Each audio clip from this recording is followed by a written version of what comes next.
que hacer de combustibles fósiles a energías renovables no convencionales, en particular la energía eléctrica. Bueno, la batería ion litio, ¿cuándo tuvo su éxito?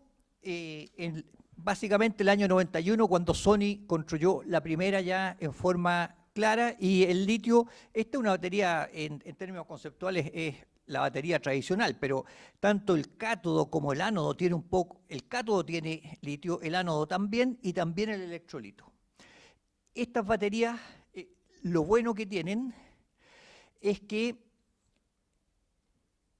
la energía que pueden almacenar, que es lo que se mide como la densidad de energía por unidad de masa, le ganó a todo el resto de las, aquí pueden ver, le ganó a todo el resto de los otros tipos de baterías convencionales, y por supuesto las típicas de plomo ácido que uno tiene en los automóviles. Creció. El año 91 Sony inventó esto, empezó a crecer. Ustedes saben, el 2019 le dieron el premio Nobel a 3 investigadores por haber el premio Nobel de Química en el desarrollo de baterías de litio, y tiene muy buena capacidad de almacenar energía en poca masa. Cuestión clave para los automóviles, para los drones, para la electromovilidad. Y por otro lado, el precio empezó a caer fuertemente. Ustedes pueden ver aquí. Y por lo tanto, ya el año 2010, a mediados del 2000, de los 2000, 2005, se había ganado el mercado por estas dos características. Hasta el 2000 tenían ciertos problemas en que no podían tener muchas recargas, y también tenían problemas con el calentamiento, que incluso explotaron algunas. Pero eso está completamente solucionado, y por lo tanto esta es una batería que ganó el mercado, que se supone va a estar 20, 25 años sin problema, a pesar de que hay competidores y otros elementos, pero siempre son de forma experimental, para aplicaciones muy específicas. Para el grueso de los elementos como computadores, teléfonos celulares, artefactos electrónicos, baterías de litio. Para la electromovilidad, automóviles, baterías de litio. Y ahora también van a hacer baterías de litio, ya lo hizo Tesla, ya lo están haciendo varias otras compañías, para almacenar en red eléctrica. Se puede alimentar una ciudad pequeña de 30.000 habitantes, 50.000 habitantes, y eso es clave, por ejemplo, para el caso nuestro en el norte, porque tenemos energía fotovoltaica y la podemos almacenar directamente en baterías de litio, porque son más fáciles de transportar, aceptan más recargas, y la energía almacenada ahí en forma de electricidad dura más tiempo también. Es decir, son muy buenas. Continúa. Entonces, de ese punto de vista, el litio es un elemento estratégico para lograr la transición energética y frenar el cambio climático. ¿Y por qué uno podría decir que creció tanto la demanda últimamente? Bueno, precisamente por esto. Hay acuerdos globales, como el Acuerdo de París, hay acuerdos en nuestro país para estrategia de cambio climático, frenarlo de largo plazo, y eso implica dejar los combustibles fósiles y pasar a energías renovables no convencionales, fotovoltaica, eólica principalmente, y para eso necesitamos almacenarla. Y esta es la manera de almacenarla. El hidrógeno verde, podemos conversarlo después, no viene como una competencia ni como una amenaza, sino que como un aspecto complementario a las baterías de litio. Así que no es problema. Ahora, ¿cuál es lo interesante? Por ejemplo, un tablet tiene 18 gramos de litio, laptop 30 gramos. Bicicletas van a ser cada vez más populares, las bicicletas eléctricas o híbridas, digamos, fuerza humana y eléctrica. Automóviles ya están saliendo, hay varios decretos de la Unión Europea, también Estados Unidos, de China, del 2040, 2050, tener la mitad del parque automotriz o más en términos de automóvil eléctrico. Ahí tenemos 22 kilogramos de litio, otro modelo 50 kilómetros, y los buses eléctricos. De modo que el segmento del mercado, como decía, es electromovilidad, dispositivo eléctrico y almacenamiento para red eléctrica. Para que vean la importancia de esto, el litio ha sido definido como material crítico por Estados Unidos. El 2019 lo puso como material crítico. Estos países, ¿a qué le llaman material crítico? Le llaman material crítico a un material que es estratégico y fundamental para su desarrollo, pero al cual ellos no tienen acceso fácil. Estados Unidos lo definió, la Unión Europea y ahora el Reino Unido también. De modo que esa es la situación del litio actual.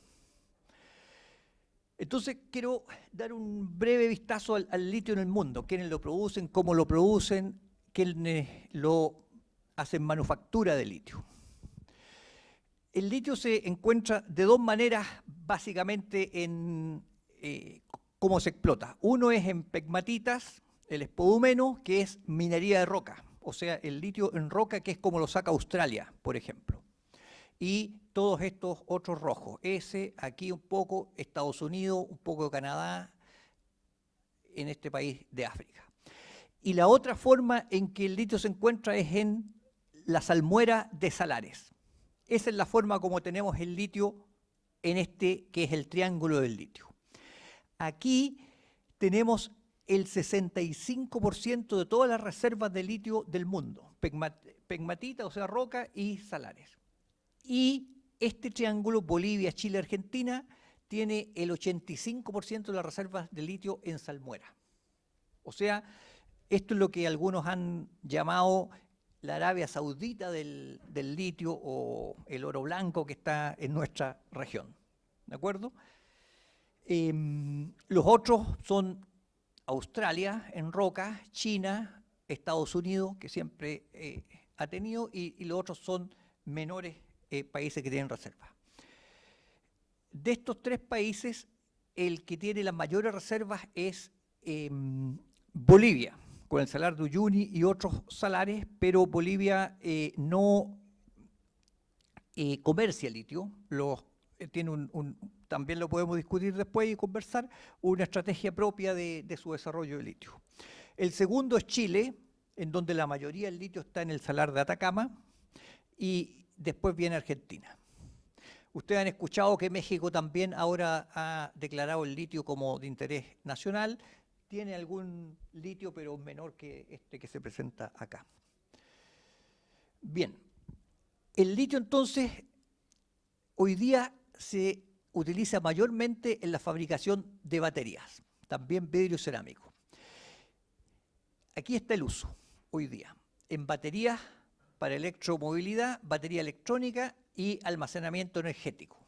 Es el mayor uso. Y los usos tradicionales que son hacia acá, vidrio cerámica, lubricante y grasa, metalurgia, tratamiento de aire, etcétera, ha disminuido grandemente. Y por otro lado, ¿quiénes son los países que consumen más litio? Son China, Corea y Japón. ¿Por qué consumen litio? Porque estos procesan el litio y lo transforman en batería. Algunos han dicho que este es realmente el triángulo del litio. Estos son los que ganan con el litio, más que nosotros. Nosotros somos, de alguna manera, vendedores de materia prima del litio. No es materia prima, un poco más elaborado, pero si uno quiere hablar así conceptualmente grueso, es materia prima del litio vendemos, y estos son los países que lo procesan y lo transforman en batería y lo ponen en los automóviles. Fíjense, Europa y Estados Unidos. Esta es la gran preocupación que hay de estos dos países de Europa y Estados Unidos, de no tener protagonismo en todo lo que viene. De alguna manera se han quedado atrás, que es un asunto interesante desde el punto de vista geopolítico. Bien, ¿qué ocurre con el litio en Chile? En Chile, el litio, como dije, está en los salares. Nosotros tenemos cerca de 60 salares, pero la mayoría del litio está en el salar de Atacama. El 90% de reserva de litio está en el salar de Atacama. El resto de los salares, se han prospectado unos 18 salares donde puede haber litio, pero tienen un décimo de la superficie del salar de Atacama y tienen la mitad de la ley, o la mitad de concentración del litio. O sea, si uno piensa gruesamente, todo el litio en Chile está en el salar de Atacama. Todo el resto es marginal.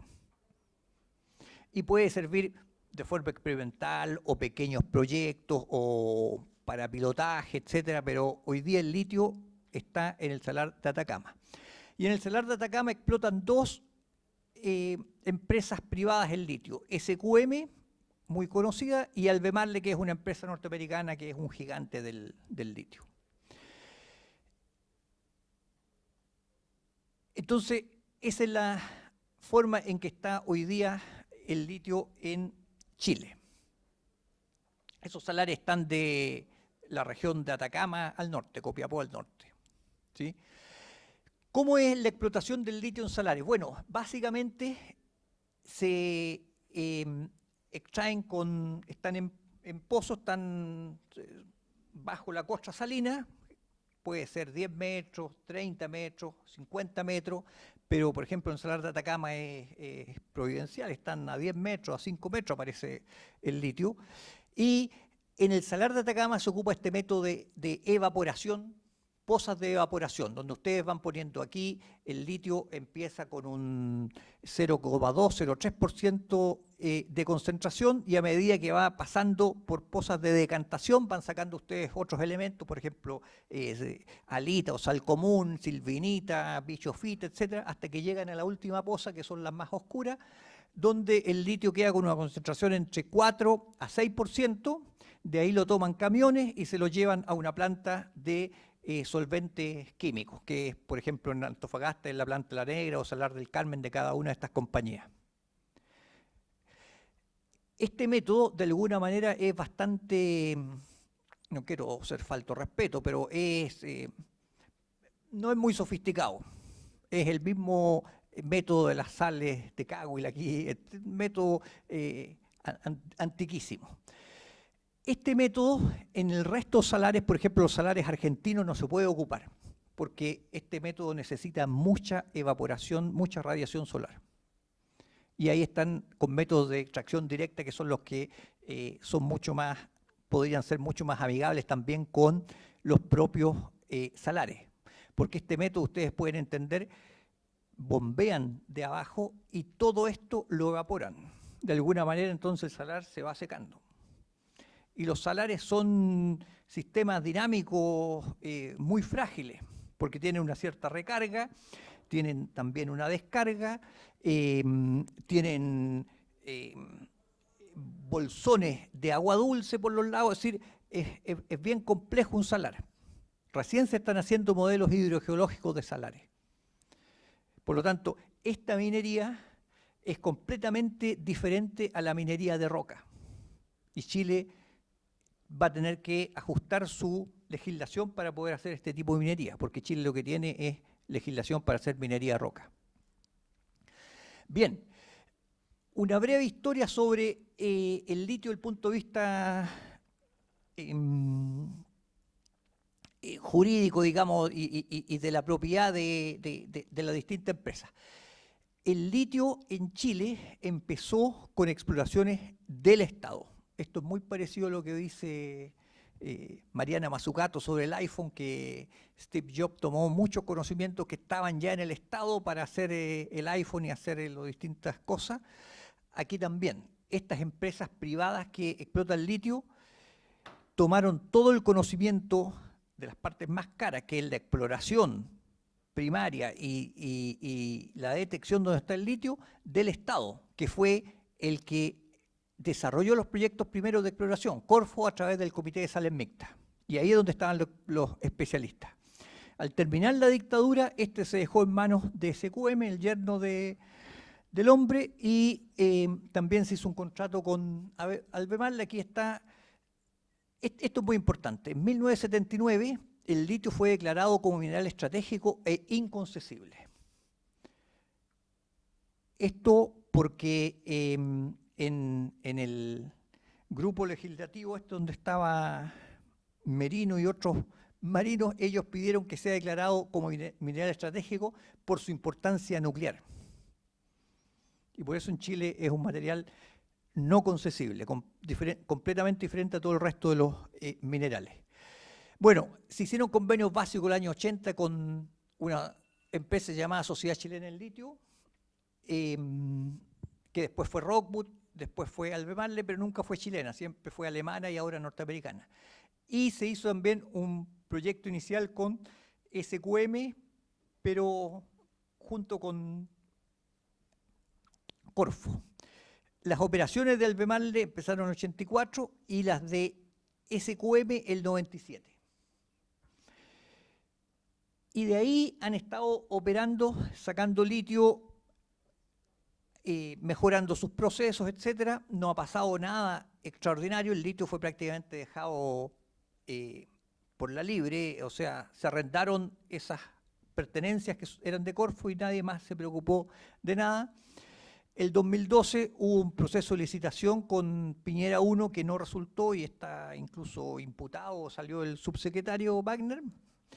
Y el 2014-2016 la presidenta Bachelet creó una comisión de expertos, la Comisión Nacional del Litio, para analizar una política sobre el litio y los salares, dada toda esta situación. Ese es más o menos lo que ocurre ahí, después voy a seguir que vienen las flechas acá. Entonces, sigo con Chile.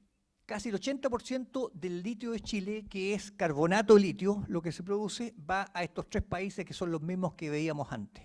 China, Corea del Sur y Japón. O sea, el triángulo del litio, los que procesan el litio. Bien, la producción de litio, como decía, es de estas dos empresas, SQM y Albemarle, y ha ido aumentando la producción de esta manera. Esto lo voy a pasar rápido. Sobre la producción del tipo compuesto, como decía, fundamentalmente es carbonato de litio. El 90% del litio que se produce en Chile es carbonato de litio. Esas son el polvo blanco que muestran. Porque el litio metálico es complicado, porque el litio metálico es inflamable, reacciona a la atmósfera. Así que siempre viene como compuesto, ya sea carbonato, hidróxido o sulfato de litio. Hidróxido de litio es muy poco lo que se produce, pero eso básicamente, para tener una idea. Bien, entonces el año 2015, cuando en el segundo periodo de la presidenta Bachelet surgió esta pregunta: ¿qué hacer para aprovechar este recurso natural en beneficio del interés general del país? Muchas empresas empezaron a preguntar en el Ministerio de Minería cómo podemos explotar litio, qué pasa con el litio, etcétera. Entonces se vio la necesidad de que había que hacer una política de litio. La presidenta Bachelet convocó a un grupo de expertos, tuve el privilegio de poder participar ahí en esas discusiones, y se sacó un documento de unas 100 páginas que es litio, una fuente de energía, una oportunidad para Chile, que si lo pueden googlear y ver, ahí yo creo que está toda la información del litio que uno necesita saber, qué es el litio, las grandes empresas del litio, las perspectivas, la historia, etcétera. En las 30 primeras páginas, los otros son anexos. Así que se los recomiendo.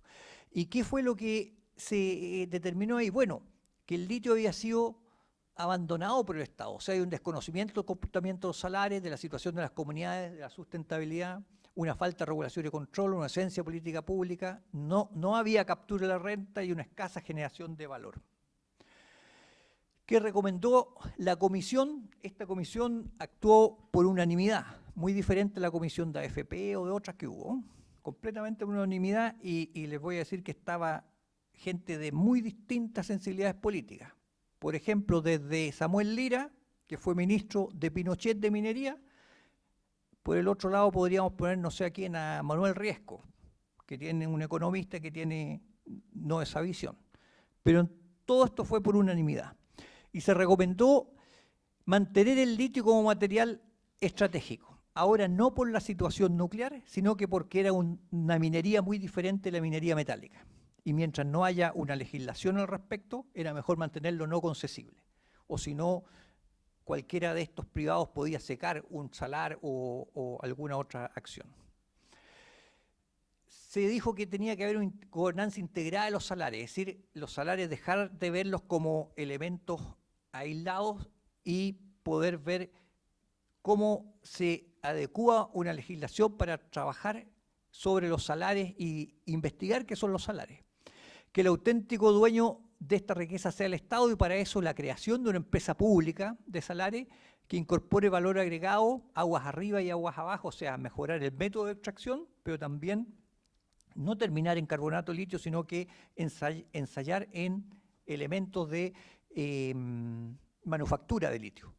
Y todo esto con respeto a las comunidades y pueblos indígenas. Bueno, ¿y qué es lo que...? Ahí hay un capítulo muy interesante, un anexo sobre la agregación de valor. ¿Y qué es lo que se llegó a la conclusión? Que el litio exportado sin agregación de valor no es relevante. Y esto a lo mejor los va a sorprender. Las exportaciones de litio son más o menos 800 millones de dólares. La mitad de las exportaciones del vino. Mucho menos que las exportaciones de salmón de Chile. Entonces la gente dice, oh, el litio, tenemos tremenda riqueza, etcétera. Es muy poco, no tiene nada que ver con el cobre. El cobre son 40 veces más, 50 veces más. ¿De acuerdo? Ahora, ¿cuándo es poco? Cuando se vende como carbonato de litio. A pesar que haya subido mucho, porque es como venderlo como materia prima. Miren, si seguimos vendiendo y aumentamos la producción, podríamos no alcanzaríamos lo que va a ser la producción de salmones en este año 2030. Y tal vez secamos los salares con eso. Entonces, ¿cuándo el litio toma valor? Cuando lo metemos en la cadena de valor de las baterías. Esta es una diapositiva de Corfo, no es mía. Y Corfo dice, si partimos con 1 como carbonato de litio, si hacemos manufactura de componente activo e inactivo de batería, lo multiplicamos por 4 inmediatamente. Esto lo podemos hacer en Chile. Están los materiales, están los conocimientos y por supuesto tenemos que asociarnos con empresas de electromovilidad u otras que se instalen acá. Pero esto es posible hacerlo acá, eso existe consenso. Y también es posible hacer esto, producción de celdas de batería, elementos de batería. Ahí lo multiplicamos por 14, por 20 si hacemos embalaje. Bueno, y cuando es la integración total ya en una batería se multiplica por 100. Esta es la cadena de valor y por eso es que estos otros países son los verdaderos triángulos del litio, los que producen la manufactura. El desafío es cómo llegamos a hacer esta manufactura, cómo podemos hacerla acá en Chile. Entonces, y con esto voy a terminar, la agenda de litio del programa del presidente Boric apunta un poco a eso, básicamente.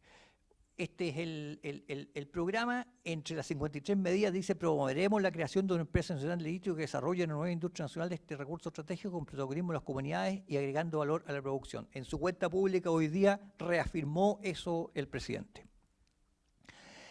Y entonces, ¿cuál es la idea el leitmotiv del programa en minería? Es superar el extractivismo, pasar a una minería, a una nueva minería que tenga integración de valor y que sea respetable con el medio ambiente y con las comunidades. Eso es lo que dice. Y en términos del litio dice que se impulsará una nueva gobernanza salaria fomentando la participación de la industria y la academia en comunidades, promoviendo la investigación e innovación y en particular la creación de una empresa nacional del litio. Y con esto termino. Si uno lo ve eso y lo estudia un poco y lo pone en un cierto esquema, se trata de esto. Hay que hacer una nueva gobernanza de salarios para asegurar la gestión sustentable de los salarios con pleno respeto a las comunidades. O sea, ordenar la institucionalidad chilena respecto a los salarios y al litio. ¿Por qué? Porque la institucionalidad chilena está todo repartido en la Dirección de Aguas, por ejemplo, la Comisión Chilena de Energía Nuclear, en Cerniajomín, y para todos el litio y los salarios son componente pobre, no son su punto fundamental. Por lo tanto, lo que hay que hacer es arreglar la institucionalidad y tal vez algún proyecto de ley que hable sobre esta minería no metálica. El segundo aspecto o pilar de esta política es crear capacidades propias en el Estado sobre conocimiento de litio. Hoy día los que más saben de litio son estas dos empresas privadas. Y en el Estado no hay conocimiento, el Estado quedó desmantelado de conocimiento. Cuando uno va a evaluar un proyecto, hay que contratar prácticamente a alguien que haya trabajado en esas empresas. Y si este es un elemento estratégico para 25, 30 años más, por cierto, el Estado debe tener esas capacidades. Y por lo tanto hay que crear y ganar, dotar al Estado de recursos humanos, técnicos, científicos, conocimiento sobre esto, y eso se traduce en la creación de un instituto de investigación y desarrollo en litio y salares, que haga esas acciones. Y finalmente, el tercer pilar es esta empresa nacional del litio, cuya idea es una empresa controlada por el Estado que asegure maximización de los beneficios para el país, la sustentabilidad de solares, así como agregación de valor. ¿Por qué se plantea una empresa nacional? Porque si es que queremos avanzar en la agregación de valor, lo que necesitamos es poder conversar con las grandes empresas que están interesadas en electromovilidad, por ejemplo, y decirles, miren, nosotros les damos acceso al recurso por 10, 20, 25, 30 años a precios preferenciales, pero necesitamos que ustedes se instalen aquí en Chile, no como un enclave, sino que abiertos a lo que llaman ahora el ecosistema científico, tecnológico nacional y nuestros empresarios, para nosotros aprender a hacer ese tipo de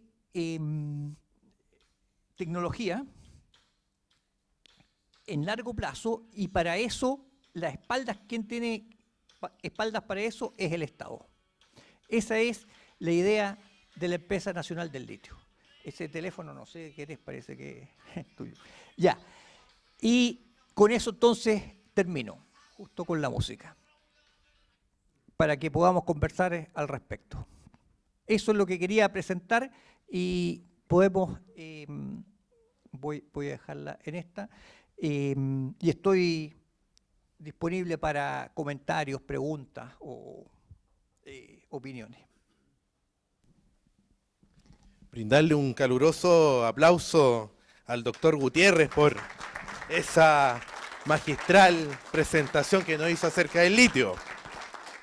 Sin duda muchos desafíos, mucho por hacer y claramente como país tenemos algo de responsabilidad, ¿no? Sin duda. Estamos invitados a que podamos hacerles algunas preguntas al doctor. Yo me voy a acercar con el micrófono para que sea de poder, ¿no es cierto?, ser oído por todos. Y por favor queda abierta la posibilidad. Me voy para allá.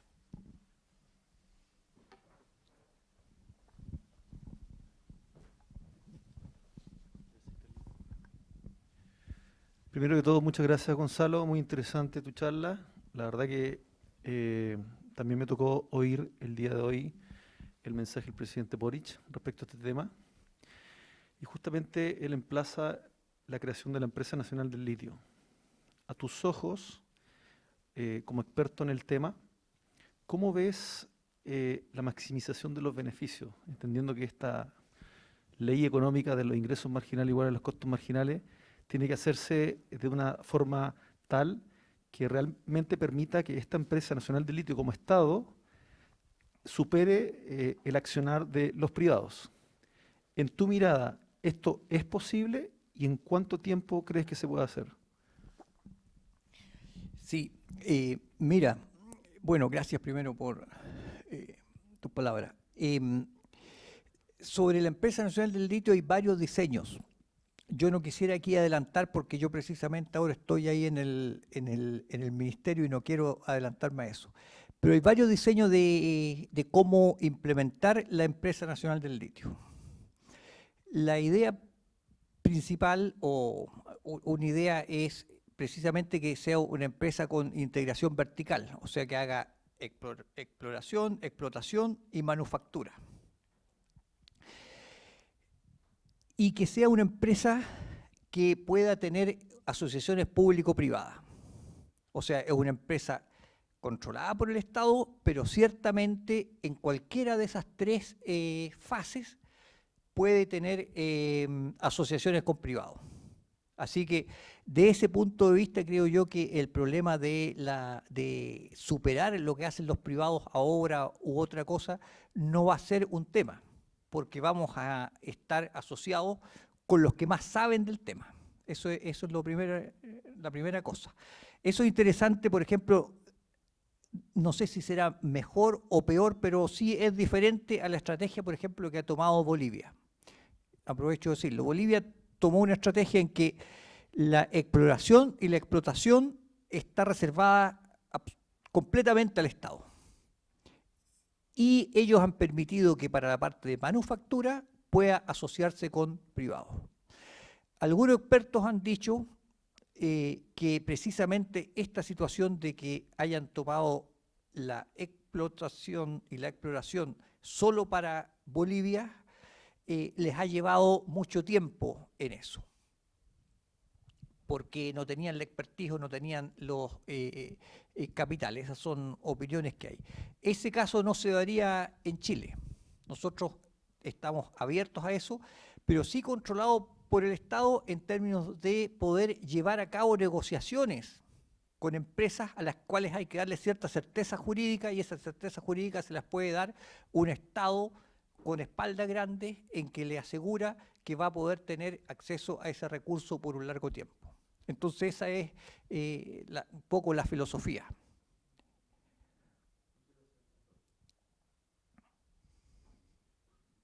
¿Alguna otra pregunta? Continuemos. Ya que no hay nadie más, yo tengo otra pregunta. Me quedé pensando en una imagen que mostraste respecto de la innovación o la extracción más bien del litio de Estados Unidos, que no es salmuera, sino que es pegamatita, ¿verdad? De Estados Unidos. Tiene las dos Estados Unidos. Tiene las dos. Me quedé con el color rojo de la pegamatita igual que Australia. Sí, sí. ¿Por qué razón, teniendo ese tipo de extracción que entiendo que es más eficiente, o te pregunto, ¿es más eficiente que el formato de salmuera?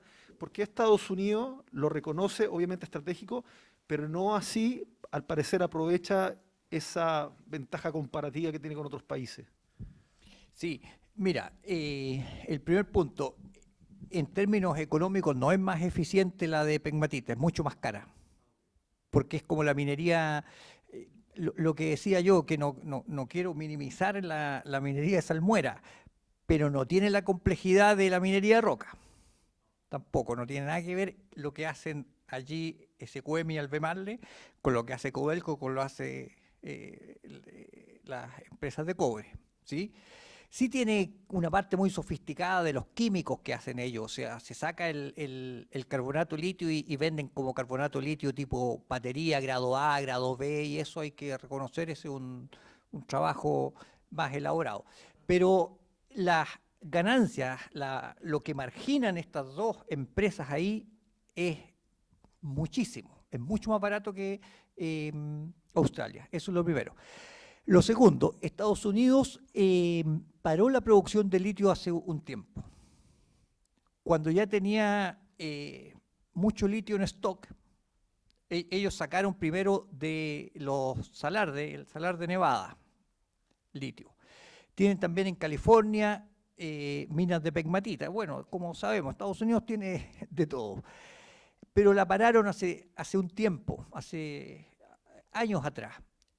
Y los proyectos de litio, como los proyectos mineros, no son de corto plazo. Te demoras 6, 8 años en exploración y de ahí empieza el periodo de explotación. De modo que hoy día ellos están con un déficit de litio. Y eso es lo que los ha hecho que lo pongan como material crítico. Aprovechando las instancias digitales, tenemos una pregunta a través de nuestras redes sociales. Dice así: doctor Gutiérrez, en términos de tiempo, ¿podrá suceder lo que pasó con el salitre cuando encontraron o inventaron un sustituto? Mira, ese es un punto interesante. Yo aquí tengo que guiarme por lo que se comenta, lo que dicen los expertos, lo que uno puede leer en artículos, etcétera.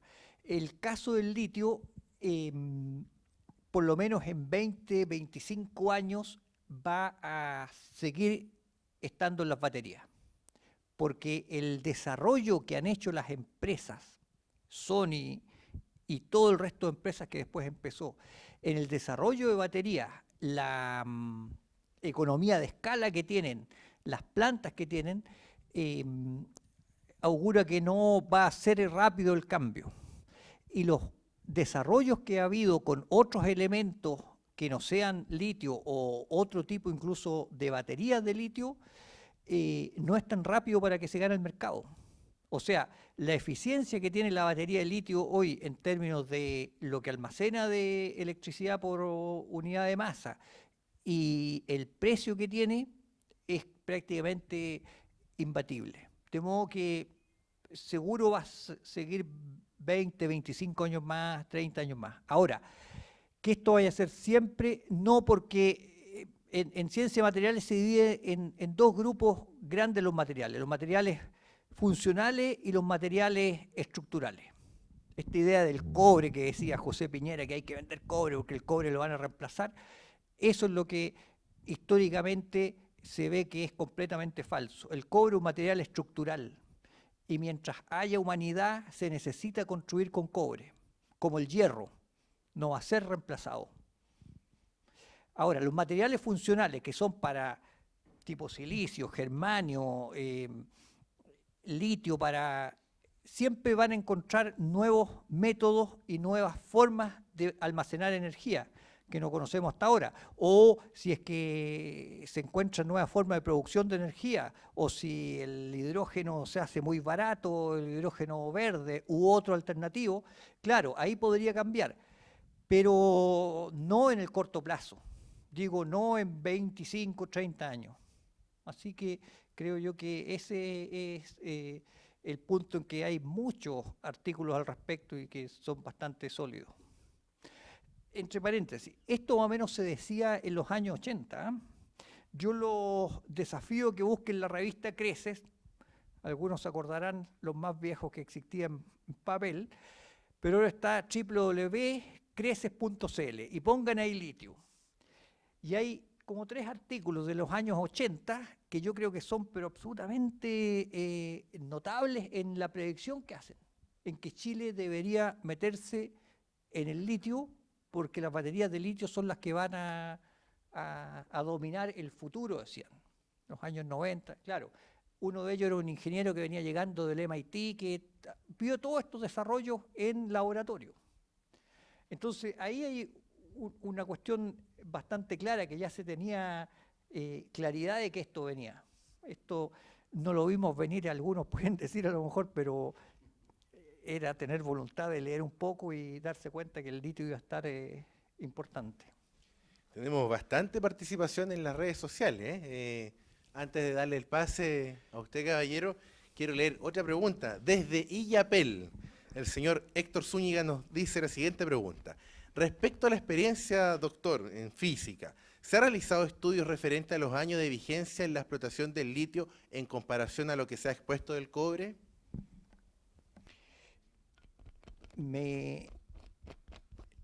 Voy a interpretar la pregunta porque no vamos a poder preguntarle. Supongo años de vigencia, ¿cuánto van a durar los salares? Supongamos que es eso, porque ese es un tema muy importante.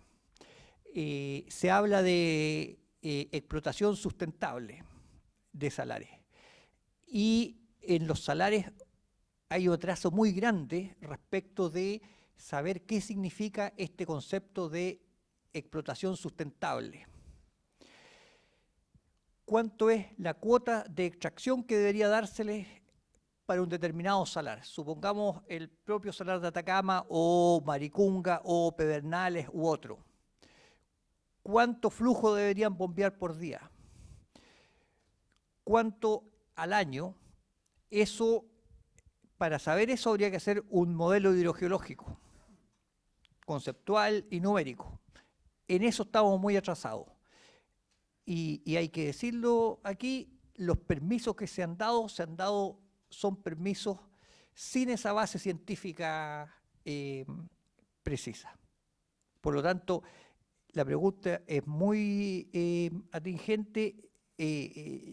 Creo yo que nadie puede determinar cuánto puede ser la duración de este proceso, más aún siendo los salares sistemas dinámicos muy críticos, frágiles. Vamos a continuar con la ronda de preguntas aquí en presencial. Me voy a acercar aquí para entregarle el micrófono. Buenas noches, doctor. Muchas gracias por su presentación. Lo segundo, comentarle que hoy la Corte Suprema acogió 2 recursos de protección en favor de comunidades indígenas que frenan la licitación que se adjudicó durante los últimos meses del gobierno de Sebastián Piñera. Tomando en cuenta eso y dentro de su eje de desarrollo lo que son las gobernanzas de salarios también, ¿cuál es la importancia que usted le otorga a la descentralización, a la autonomía de los territorios, también a la luz de lo que nos propone la nueva Constitución? Porque en este sistema centralizado, las decisiones tienen otro matiz que quizás no la tienen cuando están desarrollados en los propios territorios, sobre todo también considerando que este es un tema donde la sustentabilidad cobra real importancia y la conservación de un lugar tan lindo, ¿cierto? Y tan importante como es un salar, en este caso el salar de Atacama. Eso. Sí, usted ha dado, creo, en el clavo de cuáles son los desafíos que tenemos hoy día, y especialmente con este tipo de minería, por llamarla así, que tiene que ver con los salares. Yo creo que hay un desafío muy grande hoy día en que, no solo con la nueva Constitución, sino que ya con esta reforma que se hizo de gobiernos regionales, en que los gobiernos regionales tienen cierta autonomía para determinar qué se va a hacer en los territorios. Pero más aún en el caso de los salares, porque los salares son fuente de vida de comunidades que están alrededor de ellos. Son básicamente oasis en el desierto, en los lugares en que están. Y por lo tanto, son fuente de vida, son fuente de biodiversidad, hay un medio ambiente muy importante, y eso lleva a que las exigencias de lo que puede hacerse los salares tiene que tener mucha más discusión y participación de la región y de los pueblos indígenas. Ese creo yo que es un desafío que tenemos hoy día y que tiene que ver con esa parte precisamente de la gobernanza, que vamos a tener que enfrentar con todos los actores involucrados. Este es el diseño conceptual nomás, pero llevar a cabo eso es avanzar por el camino que usted ha señalado. Estoy de acuerdo con su concepción. Vamos a continuar con otra pregunta. Dice aquí desde Punta Arenas el señor Carlos Avendaño. Desde su punto de vista, por ahora se están definiendo estrategias para la explotación, estrategias que en Chile demoran por definición. ¿Cuánto tiempo se tiene para esto antes de que el litio pase a ser una alternativa de bajo valor y se entregue a explotación privada? Supongo que dice cuánto tiempo. Bueno, voy a interpretarla yo porque es difícil, no podemos preguntarle. Supongo que dice cuánto tiempo para implementar esta estrategia que tiene el gobierno. Bueno, esto se quiere implementar en un corto plazo, 3 años. ¿Y por qué digo eso? Porque aquí ya hay trabajo adelantado. El documento que sacó la segunda administración de la presidenta Bachelet es muy sólido respecto a sugerencias y a proposiciones. Y después de eso se creó un comité de minería no metálico en Corfo, que avanzó muchísimo respecto a gobernanza y respecto incluso a diseños de lo que podría ser una empresa nacional del litio. Y por lo tanto aquí no se parte de cero, se parte de un trabajo bastante avanzado que nos permite acortar los tiempos. Y eso significa que también hay experiencia en estos CEOLES o los contratos especiales de operación. Hay ciertos reglamentos ya para poder ver los que quieran participar. Es decir, hay una serie de instrumentos ya avanzados. Entonces yo tengo fe y tengo confianza en que esto va a poder llevarse a cabo. No es un salto al vacío, se conoce el tema ya por lo que se había adelantado.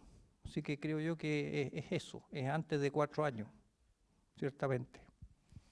Bien, muchas gracias. Vamos a continuar con otra pregunta del público, por favor. Doctor, muchas gracias por su presentación y mis disculpas porque también llegué a la mitad, así que quizá me perdí lo que voy a preguntar. Litio como fuente también para para la producción de batería y la demanda para la electromovilidad. O sea, la electromovilidad es una demanda que está creciendo en Latinoamérica, en el mundo. Casi todas las licitaciones de buses eléctricos, de automóviles, de flotas, está creciendo muchísimo. Pero una de las exigencias que se le está dando a esta industria es que la vida útil de las baterías está durando básicamente 8 años a 10 años. Y por lo tanto, hoy día están consideradas como materiales peligrosos y se tienen que quedar en los países. Y es un problema para la industria qué hacer con esta batería. Y por lo tanto hay una cantidad de material que está listo para reciclaje o bien para extender su vida útil a una segunda o una tercera vida. Respecto a la industria del litio y respecto al potencial de reciclaje, ¿cómo son las proyecciones al respecto? Si es que si esta empresa también considera alguna acción de reciclaje. Sí, es un punto bien importante que usted levanta. Efectivamente, hoy día el reciclaje no es un tema en el litio porque todavía las baterías que tienen su vida útil. Pero hay bastantes estudios respecto de que en unos 5, 8 años más el reciclaje va a ser tremendamente importante. El litio, como ustedes saben, en esta pila es un elemento que no se gasta porque es una pila, pasan los iones al otro lado, se puede recuperar el litio.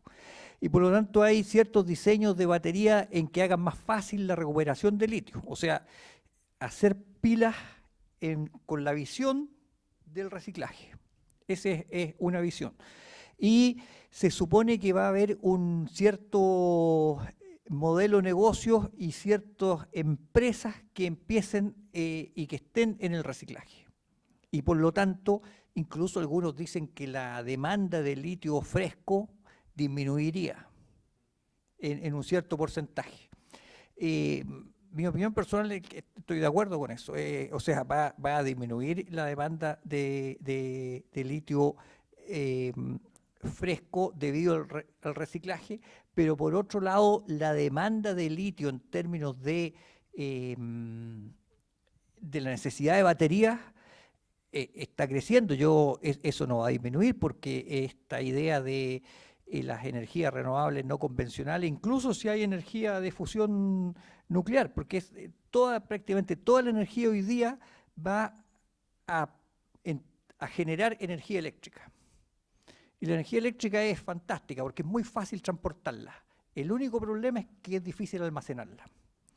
Y hasta ahora la única manera eficiente de almacenar es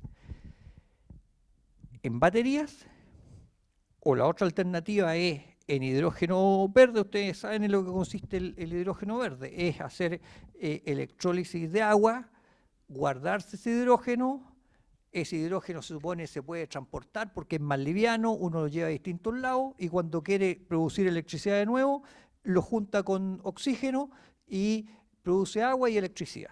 Ese es el concepto básico del hidrógeno. Entonces, esa electricidad que juntamos con fotovoltaico la transformamos en hidrógeno inmediatamente. O sea, están esas dos alternativas, producir hidrógeno o batería. Lo del hidrógeno ha tenido mucho éxito todavía, porque no está muy eficiente el proceso.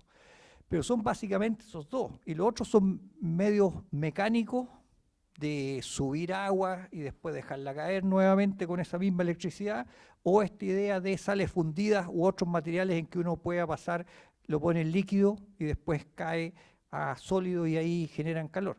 Es decir, en el menú de posibilidades no hay muchas. Y por lo tanto, las baterías, ya sean de litio u otro elemento, llegaron para quedarse. Entonces, va a producirse después, claro, un plató, una estabilización de eso, pero yo creo que falta mucho para eso todavía. Pero efectivamente, en un plazo, todos los expertos dicen de unos 8 o 10 años, va a empezar fuerte el reciclaje de baterías y de litio. Sí, y hay que considerarlo eso. Aquí tenemos otra pregunta del público. Por favor. Hola, Gonzalo. Una pregunta es si es que se ha considerado el desarrollo de una estrategia para la formación de capital humano Perdón, ¿y cuál es la pregunta? Que como país necesitamos una estrategia de desarrollo de capital humano, no solamente capital humano avanzado, sino que en las distintas etapas de desarrollo. Entonces, si es que de forma paralela a la creación del instituto y a la empresa, se ha desarrollado una estrategia para la formación y atracción de talento, digamos. Sí, respuesta corta es no. Respuesta larga es estamos en eso. En el siguiente sentido, lo que tú dices es muy cierto. O sea, se necesita lo que llaman ahora capital humano avanzado, o sea, gente especialista en ciencia básica, en ingeniería, en medio ambiente y modelos hidrogeológicos, en comunidades, pero también se necesitan llenar en las otras etapas de formación, digamos, escuelas industriales, escuelas técnicas, etcétera. Eso yo creo que es un desafío que tenemos. Bueno, aquí hay un representante del Ministerio de Ciencia y Tecnología, hemos conversado nosotros respecto de eso, de cómo poder formar primero una red de investigadores, después este instituto de litio y salares, cuyo objetivo sería un poco eso, o sea, este es un instituto de litio y salares que, como lo pensamos, no es un tremendo edificio con gente, sino que es un instituto que tendrá que estar situado en las zonas donde se produce por la descentralización, o sea, estamos hablando o en Atacama o en Antofagasta, que tenga investigadores allí en estas 4 áreas: ciencia básica, ingeniería, medio ambiente, ciencias sociales, un equipo interdisciplinario, potente, pero que también articule y proponga políticas en términos de nuestra educación pública, de las universidades estatales y de los institutos de investigación del Estado. ¿Cómo se articula eso en términos de un objetivo general que es tener conocimiento en litio y salares y energía renovable? Digamos, esto va a estar junto, porque hay un cuadro muy bonito que hacía un dirigente de la Federación del Cobre, que yo creo que es completamente, y que lo hacen en Corfo también, útil para el caso chileno, que uno puede pensar en este desafío energético que tenemos, que en el norte tenemos las mejores posibilidades prácticamente del mundo, han dicho, ¿no es cierto? Porque tenemos sol, tenemos viento, tenemos espacio para poner fotovoltaico, energía eólica. Tenemos que almacenarla. ¿Con qué? Tenemos el litio para hacer las baterías para almacenarlo. Y de ahí tenemos que transportarla. ¿Con qué? En cables de cobre, que lo tenemos aquí también. Entonces uno podría decir que aquí cerramos el ciclo completo de la transición energética y que podríamos vender ese kit a distintos países. Si no es el kit físico, el kit de conocimiento y de asesoramiento de cómo se hace eso. Entonces podemos vender inteligencia, podemos vender los ingenieros que saben hacer eso, los empresarios que saben hacer eso, porque es una cuestión que vamos a tener aquí ese conocimiento. Pero para eso necesitamos precisamente poder tener ese, digamos, capital humano a todo nivel. De hecho, una cuestión que es muy importante es que no ganamos nada con asociarnos con una gran empresa, no sé, Tesla, BMW, etcétera, que venga aquí y esté abierta al ecosistema científico, tecnológico, empresarial, nacional, si no hay una contraparte. Porque no vamos a entenderle nomás. Si uno cuando gana es cuando está al mismo nivel del que le está enseñando, este está un poquito más allá nomás, pero si está más allá no le entiende. Y van a ir si vamos a quedar sin nada. Por lo tanto, tenemos que crear eso para poder sacarle provecho a cuando se instalen aquí. Y ese es un desafío en el que estamos, yo creo que va a tener que desarrollarse en los próximos años, este año, el siguiente, y empezar ya desde ya. Tenemos tiempo para una pregunta más del público antes de continuar con las preguntas de redes sociales. Si alguien se motiva, me avisa para yo continuar con la que sigue, que dice así. Don Claudio nos pregunta, ¿cómo podemos apoyar este gran proyecto desde la sociedad civil y la academia? Y a la vez también aprovecho la oportunidad de hacer otra pregunta. Me preguntan por acá, dice, ¿hay algún estudio de tipo económico que se relacione a esto? Empiezo por la última. En este informe de la Comisión Nacional del Litio hay hay uno de los anexos que hace un análisis económico y de agregación de valor y de un análisis FODA de la situación del litio para Chile, cuáles son nuestras amenazas, nuestras fortalezas, nuestras debilidades, y eso está acompañado de otros estudios que no están en ese documento. Así que hay ciertos estudios económicos. Ahora hubo distintos organismos están trabajando y de distintos puntos de vista analizando esto. Hubo un congreso la semana pasada, me tocó participar de Alta Ley, en que sacaron un roadmap del litio, le llamaron. Entonces, que es precisamente en la parte de agregación de valor. Ellos hacen cálculos prospectivos, hacen distintos modelos de asociación de Chile, cuáles son las posibilidades que tendría. De modo que ahí hay bastante material, a lo mejor algunos contradictorios con otros, pero por lo menos que da ideas para poder trabajar. ¿Cómo poder apoyar desde la sociedad civil? Ese es un punto interesante. A mí no se me ocurre, salvo de poder apoyar en términos de la educación, poder estimular esto como alguna vez se estimuló de estudiar temas de cobre, estudiar temas de minería, estudiar temas de litio. Yo creo que las universidades aquí tienen una gran responsabilidad de poder potenciar los estudios de esto que no son muy grandes en nuestras universidades. Y formación en distintos lados de gente y creación de conciencia de que nosotros podemos dejar de vender nuestras riquezas como materia prima y ponerle valor agregado. Yo creo que esa es una tarea que tenemos, de creernos que podemos hacer eso. Siempre está muy fuerte esta idea de que nosotros estamos lejos de todos los centros de consumo, que hemos llegado tarde y por lo tanto a uno casi lo empujan a que tenemos que estar condenados a seguir lo que se hace en los países del norte y que no podemos hacer nada. Pero no es así.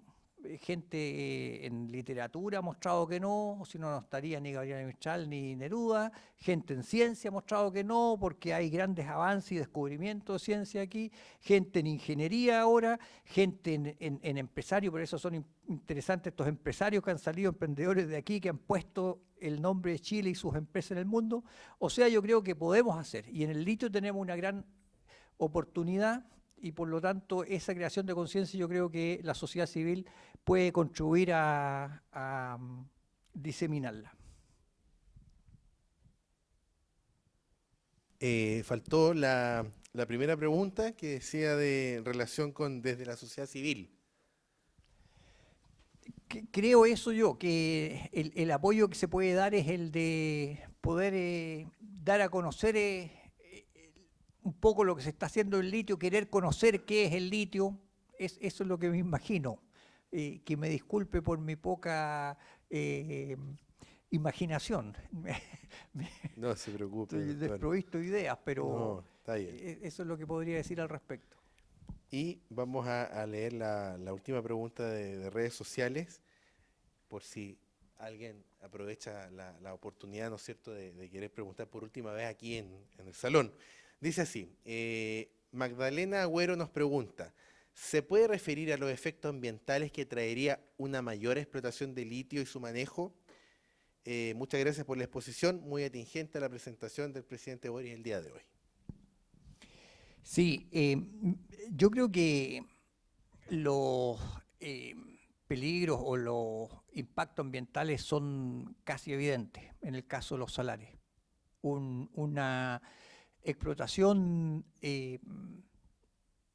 sin límites de los salares llevaría a secarlo y por lo tanto la muerte de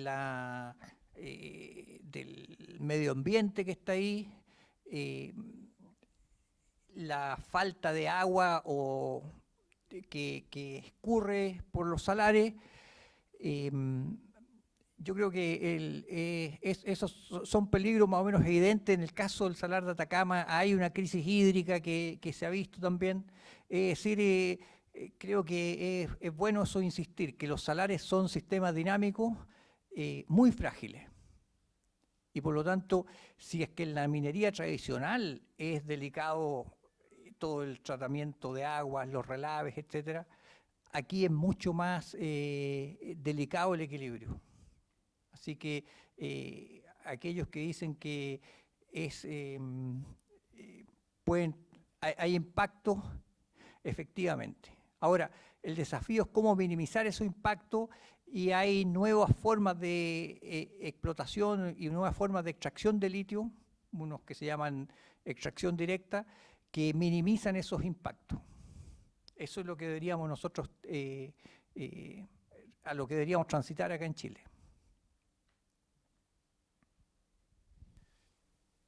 ¿Alguna última pregunta aquí en el salón para dar cierre a esta magna exposición? Bueno, cuando no hay pregunta también es bueno porque la presentación quedó muy clara, por eso brindémosle un fuerte y caluroso aplauso al doctor Gutiérrez. Muchísimas gracias. Bueno, por muchas su gracias. presentación. Gracias a todos. Invito al presidente de la Corporación Luz de Oriente para que le pueda hacer entrega de un pequeño presente acorde a esta instancia.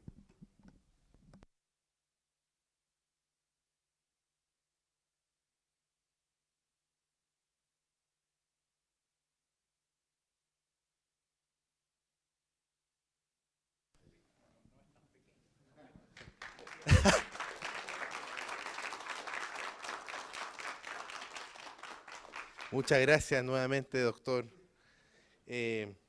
Muy interesante el tema, y esta es la última presentación de este ciclo de charlas que se ha organizado entre la Corporación Luz de Oriente y la Gran Logia de Chile. Dada la situación pandémica, sin duda alguna, sabemos que muchas personas no pudieron asistir en forma presencial, pero estamos muy contentos y satisfechos porque la participación del punto de vista telemática ha sido alta, y hoy día ha sido uno de los días que más preguntas han habido por redes sociales. Así que muchísimas gracias por la asistencia. El otro año vamos a realizar lo mismo, y para dar cierre a esta jornada quiero invitar, si es que me acompaña aquí mi hoja, ¿no es cierto?, que me está soplando, a la señorita, voy a tener que sacar el celular, perdón, porque no lo encontré en la hoja. Estos carros son típicos cuando de repente uno está cerrando la jornada. Pero sí importante, antes de cerrar, reiterarles una invitación a un vino de honor que tendremos aquí al finalizar, para poder también compartir en forma distendida. Aquí me trae el programa. Muchas gracias. Perfecto. Muchas gracias. La señorita Jennifer Verdugo nos va a dar el cierre a todo este ciclo de charla y por supuesto va a darnos unas palabras de agradecimiento.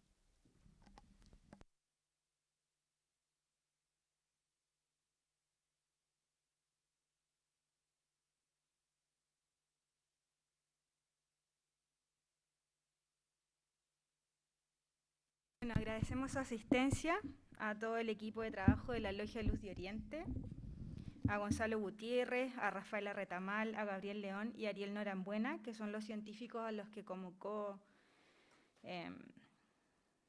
la Logia y que con tan buena acogida y disposición aceptaron este desafío como divulgadores de información a través de temas que son de interés actual para toda la ciudadanía y que muchas veces esta no tiene acceso. En el año 2018, el gran bibliotecario y archivero Antonio Ordóñez comienza con esta idea de transferir información de manera transversal e incentivar y promover la lectura a través de conversatorios que realizábamos en el Salón de los Grandes Maestros. En 2020 vino la pandemia y nos vimos sumergidos en el confinamiento, vimos que seguía persistiendo la necesidad de comunicarnos y mantenernos en contacto con nuestros usuarios, entonces comenzamos a transmitir los conversatorios por Zoom. La misma necesidad la detectaron los directivos de la Logia Luz de Oriente y aunamos metodologías de trabajo y fuerzas de equipo desarrollando estas charlas científicas y patrimoniales a través de esta plataforma. Lo hicimos de la misma manera en el año 2021 y este año, a pesar del cambio de directivos de la Logia, sigue esta herencia de buenas prácticas y decidimos volver a acercarnos y reencontrarnos con todos ustedes haciendo los conversatorios presenciales. Agradecemos enormemente esta amistad con la respetable Logia Luz de Oriente, ya que muchos de sus miembros trabajan codo a codo con la Biblioteca Archivo y Museo de la Gran Logia de Chile, ya sea como fuentes vivas de información y conocimiento o como los principales embajadores y promotores de nuestras actividades. Resaltamos esta capacidad de trabajo e interés de la Luz de Oriente, tal y como lo hacían los masones y filántropos a comienzos de 1900 en Valparaíso, cuando surgieron las primeras escuelas nocturnas para obreros y las charlas de divulgación dirigidas principalmente a las personas que no tenían acceso a este tipo de información. Blas Cuevas Zamora es un ejemplo de aquello. También dejamos este espacio abierto para todos los científicos que quieran seguir transfiriendo conocimiento a las comunidades y a todas las logias de Arica Punta Arenas que quieran replicar esta labor. Los invitamos también a seguirnos en la cuenta de Instagram y Twitter del Museo Masónico para que estén atentos a las próximas actividades que vamos a desarrollar y que puedan visitar también la muestra que está en el Museo Histórico Nacional, que se llama 160 años de trascendencia de la Gran Logia de Chile. Este museo está ubicado en la Plaza Armas y ustedes pueden estar ahí o ver esta muestra hasta el 24 de junio. También pueden disfrutar esta misma muestra en Concepción, en la Biblioteca Municipal José Toribio Medina, y la próxima inauguración de la misma este próximo lunes, que será en el Museo Regional de Atacama. También los invitamos a visitar nuestro Museo Masónico, que está ubicado en el piso -1 de este edificio y que se reaperturó la semana pasada con una nueva infraestructura de conservación y un nuevo guión museográfico. Muchas gracias.